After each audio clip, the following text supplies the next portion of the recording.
Good evening and welcome back to Paisa Bolta है। पैसा बोलता है में फिर से आपका स्वागत है। Today I want to talk about a company which went bad and a particular sannyasi took over this company. He was a yoga guru. He took over this company and made huge amounts of money.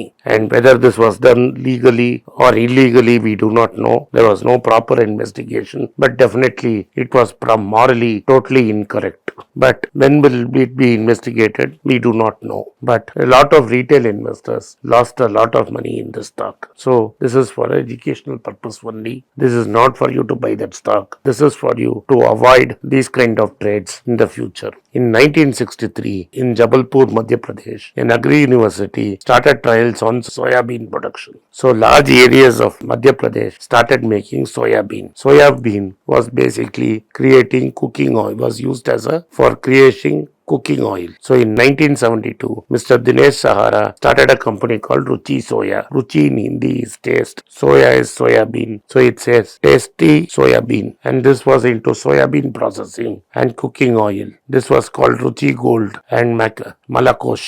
The total debt in between 2010 and 2015, the total debt crossed 5,000 crores. The main problem for Ruchi Soya was the competition from palm oil. Palm oil from Indonesia is very cheap. Its export duty, Indonesia wanted to make money of exporting it. Though its export duty was very high, palm oil was becoming very costly. And Ruchi Soya was dealing with it. Once when export duty went up, it got into serious trouble because it happened suddenly. Ruchi Soya got into a debt trap. Its total liability crossed 9,000 crores.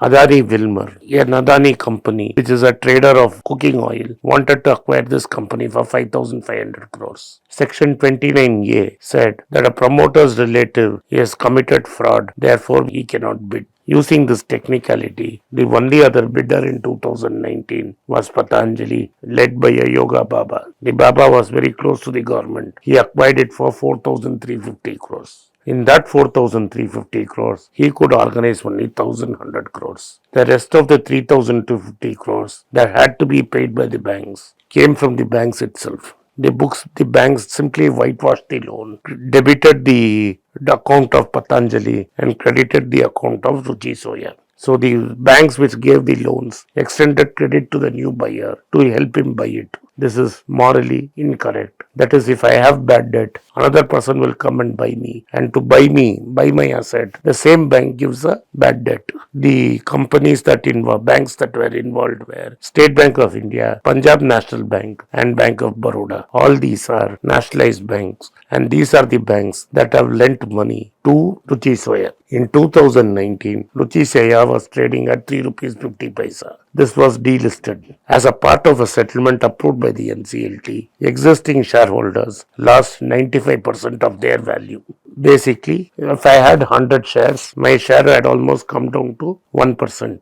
I got 1 or 2 shares. So the bulk of the 99% of the shareholding went to the new promoter. That was Patanjali and his disciple, one Acharya Balakrishnan, I think his name is. Acharya Balakrishnan and Baba Ramdev got 99% of the company. When the shares again relisted, because one promoter was controlling most of the shares, the stock price went up from 17 to 1,500 rupees in just 6 months. So on paper, Baba and his disciple made 9,000% of the money. A lot of these people, retail traders got into it and got sucked into this company. There was reports of several operators who got involved with this company and who operated the stock. A proper SEBI investigation is required to find out what actually happened. But end of the day, as the Baba slowly sold his stock, even today, he holds nearly 80% of the stock. Only 19.818% is with outsiders. SEBI norms are very clear that from after 4 years, definitely 25% of the stock should be with the public or with other shareholders. Even today, it is 19.18.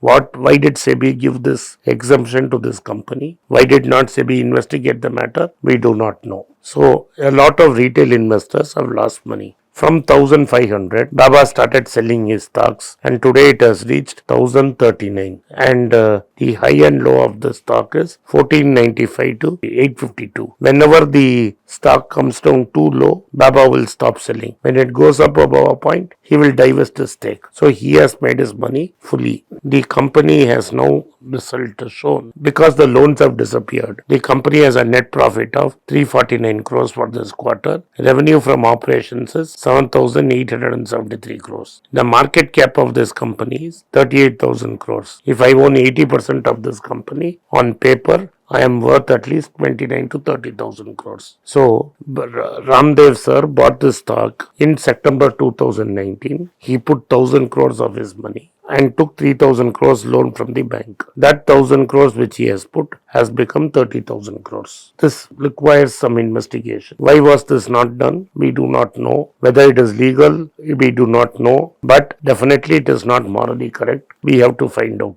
At the current level, the promoter owns 81%, FIIs own 3%, domestic institution investors own 2%, retail owns 14%. The debt to equity ratio is very good. It's only 0.15. The stock is trading 4 times book. EPS is 24.5. Earnings yield is 3.71. Overall, whether the company makes money for the people who bought it is something to be seen later. The guy who acquired, he put 1,100 crores, borrowed 200 crores from the existing bank itself, and then relisted that company in 6 months. Even before the turnaround, the company was trading at 1,500. They made a 9,000 times return, and magically 1,100 crores became 30,000 crores. The total market cap is 38,000. 20% of it is 7,600 crores is with outsiders. 30,000 crores is with the people who bought the company. Thank you for watching Paisa Bolta Hai. If you like the content, hit the like button, share this video and subscribe to this channel. If you have done all this, kindly share this video with your friends and relatives and ask them to have a look. Once again, I thank you for your support for Paisa Bolta Hai. Paisa Bolta Hai में फिर से आपका स्वागत है। जैसे मैंने अपने दूसरे चैनल में बताया आप लोगों को, मैं 11 जून